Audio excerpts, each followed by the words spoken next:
Automotive Sales and Project Manager here at Heffer-Lamond Co Limited. I'm also responsible for introducing trainees to the business and the world of manufacturing through being an industry partner and enterprise advisor. I'm also a SME advisory board member and deputy chair of the Greater Ipswich Manufacturing Group.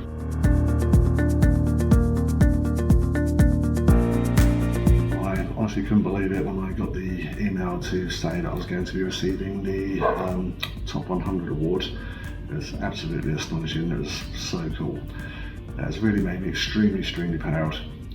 It's made me just feel like being part of such an amazing group, and the manufacturing community as a whole are just an amazing bunch of people and so resilient.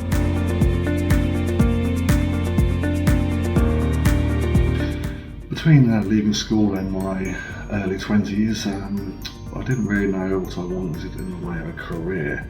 I kind of fell into manufacturing some 27 years ago, just through doing odd jobs here and there and working for agencies and such, and I managed to forge a career out of it.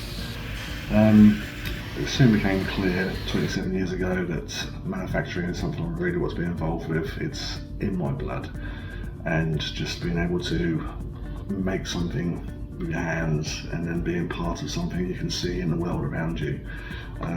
Manufacturing and engineering is me through and through.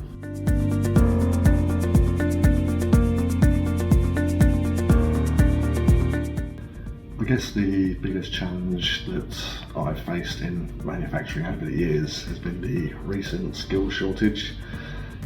Tried various ways, just general hiring has never worked out. Looked at apprenticeships, but then I stumbled across T-levels, which I found just to be an amazing talent pipeline.